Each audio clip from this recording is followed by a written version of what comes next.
Hey guys, we finally got a video up. How about that? But like I said back in the last Skyrim video, if I got into Tera, I would definitely give it a try and see if we can make a series out of it. And, well, here we are. We're in Tera. They're doing a closed beta weekend this weekend since I got a key from MMORPG.com. I figured I'd go ahead and install it, give it a try, and so far, I'm kind of enjoying it. I've been running around doing the beginner quests on, like, the intro made it some sort of weird little island in the middle of nowhere, which we pretty much just rode in on Pegasuses. It was kind of cheesy of an intro, though, so I didn't really record it, and I wasn't expecting it. But I might go back and record it anyways. We'll see. But in the meantime, you'll get to see some of the combat here. It feels kind of like a Vindictus style game, where it's real time, there's no targeting, you just point and stab things.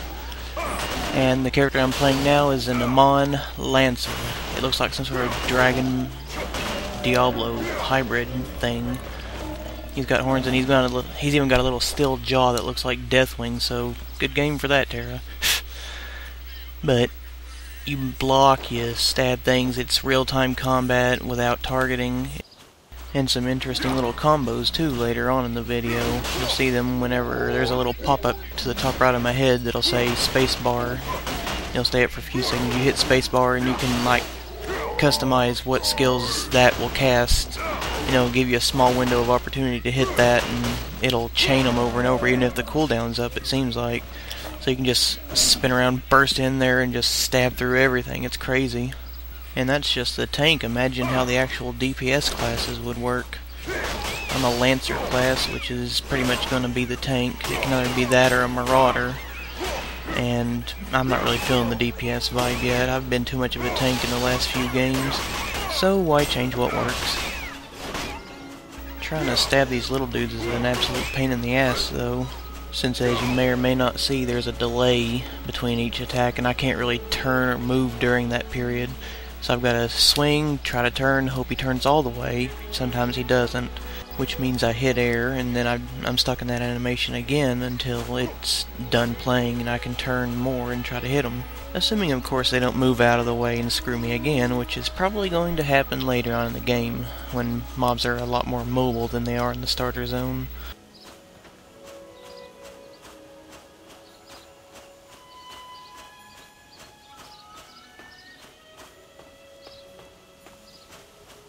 One of the few stops by towns you'll see me doing these videos, because it was early on. I figured show it off a little bit, but for the most part, you just go into town, talk to an NPC, grab the quest, train your skills, whatever. It's not really worth recording, so you won't see that much. You're not missing much either, so don't worry about that. As you see here with this elven chick.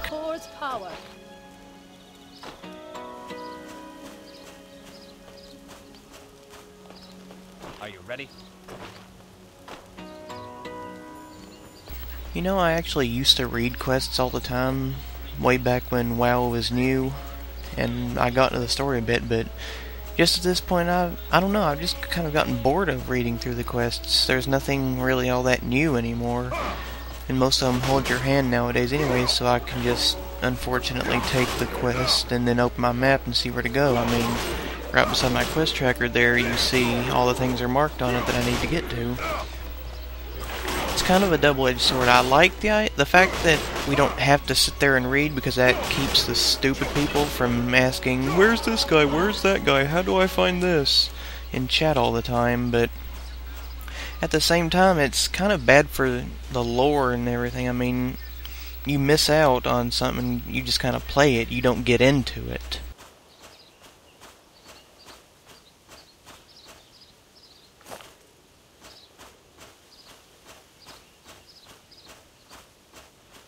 On a completely different note, though, it is a nice change to have an MMO where the first things you kill aren't little tiny rats and sheep and trogs.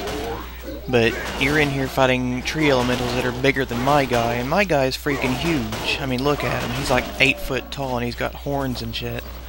And these things are like, what, 3 feet taller than me, I guess? And they've got horns and spikes and shit already. Although technically I am killing mooses or mises or whatever the plural of moose is. But they're still pretty big ones at least, and it's not a freaking rat and sheep and whatever else starter zones usually have. Like Anarchy Online's Leets. That was different at least, though. I mean, even if it was a jab at internet culture back in... how old is Anarchy Online now? Jesus. But yeah, it's a nice change.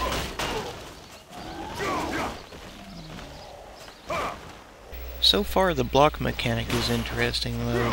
It seems like it blocks all the damage, and it takes priority over attacks if I hit the block button while I'm attacking.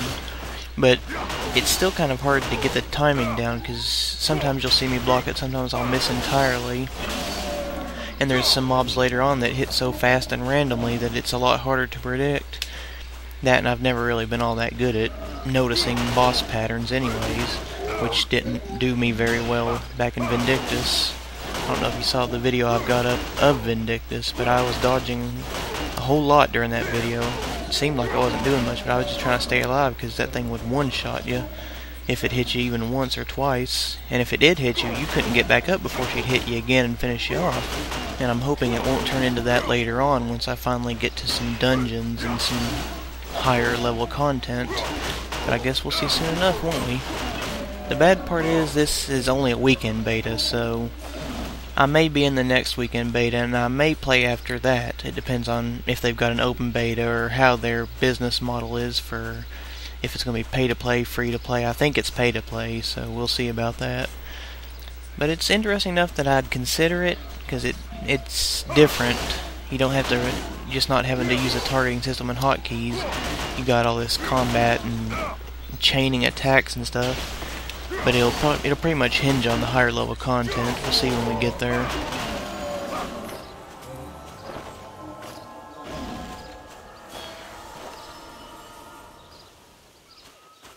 Now I'll admit I was pretty amused when I came upon this group of enemies. They're called piglings. That weird little wee noise that they make when you hit them. It's just hilarious. I can't help but snicker at it. Even though PETA would probably be on my ass about it. But they can bring it on. I ain't got no fear of them.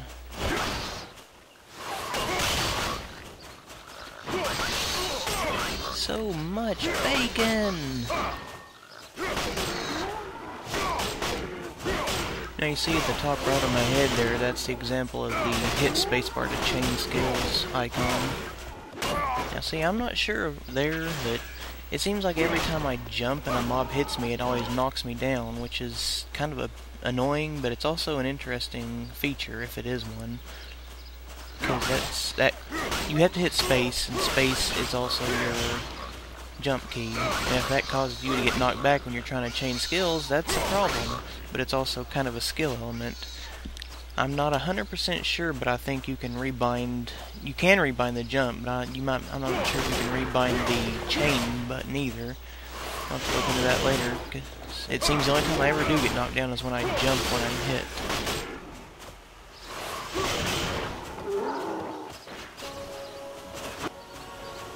Now here's an example of crafting. Watch.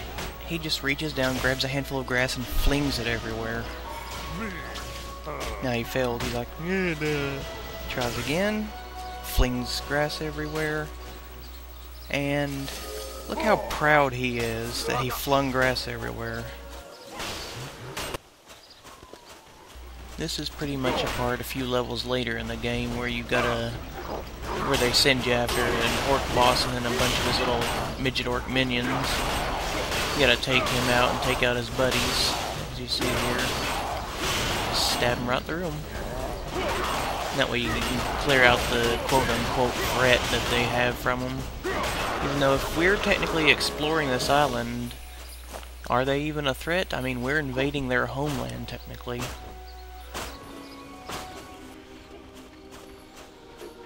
This one's a quest a few levels later where you've got to go through a portal and defend this overconfident caster chick who went in to challenge a bunch of mobs or do some sort of ritual.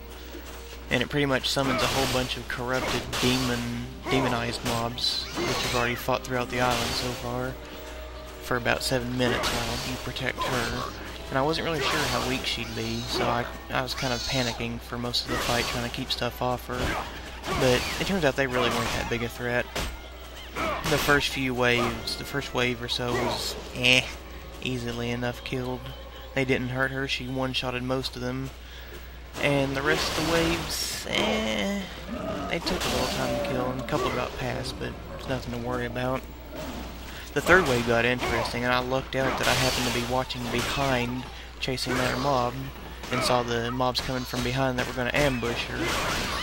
And other than that, there was really no challenge. I was expecting something a little more panicky, since I had to protect an NPC. But I have a feeling later on in the game they'll do something like that, where it's going to be a lot harder to keep the NPC alive. But yeah, I'm just going to let you sit back, relax, and watch the rest of this if you care. I'm not going to commentate over the rest of it, because not much really happens. I sit there for 7 minutes fighting off waves and waves of mobs. So, just in case you don't wait until the end of the video, see you next video, folks.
Go.